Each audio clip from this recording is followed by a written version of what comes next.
Hi, this is Connie Cleveland with an 8.5-week-old Border Terrier puppy named Pan. I wanted to start with an important skill, which is retrieving. I know that when I start with the retrieve, I don't have the risk of him being distracted by the food. If you saw his video from a week ago, his retrieve drive has turned on. He's going out, picking up soft objects, bringing them back to the platform.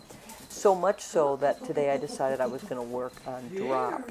The way I do that with my puppies is that I stop tugging and say drop and then blow on their ear. Most puppies open their mouth in surprise as a reaction to that strange sensation. And then I often give the toy right back to them so they don't assume that just because they had to drop, the game is over. On this final attempt, he responds to the word, and I don't have to blow on him to get him to open his mouth.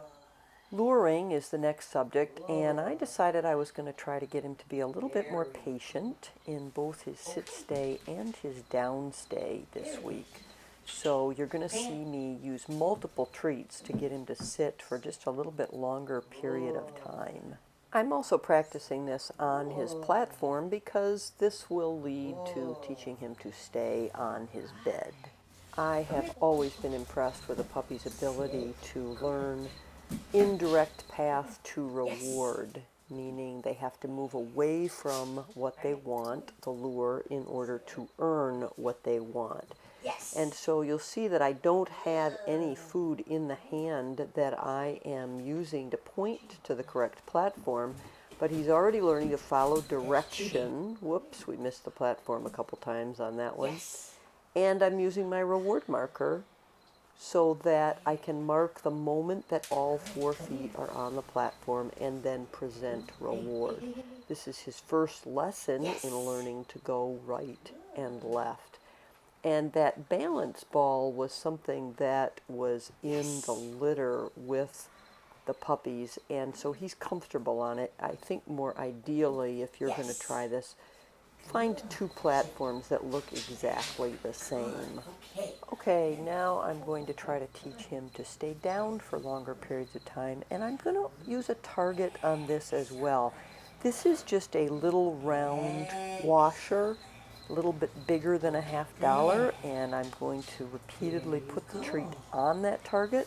I'm going to be using that down target to teach him to do a down stay, and if he were to do a competitive obedience, it would be something I could use on the signals when I needed him to lie down, or even on the drop-on recall. Now that time I got him down, but he started to get up before I said okay, so I gently pushed him back down and then continued to reward him on that target. Quick review of some of the tricks I'm luring him to do. I use my right hand to get my puppies to turn counterclockwise and my left hand to get them to turn clockwise, because that equates later to the directions in directed jumping. Shaking pretty well with his right foot, and he's doing rollover counterclockwise pretty well. Today was the first day that he did not struggle to roll over in a clockwise direction. I have one more trick that I want to introduce to him today. This is a white plastic bed lift that is going to act as a target so that I can get him to understand how to look out for an object. It will be food at first, but later it will be an object to retrieve. I used to use a can with a white label on it, but I saw these bed lifts, which are so convenient because the top is almost like a little dog dish, so the treat just stays right on the top.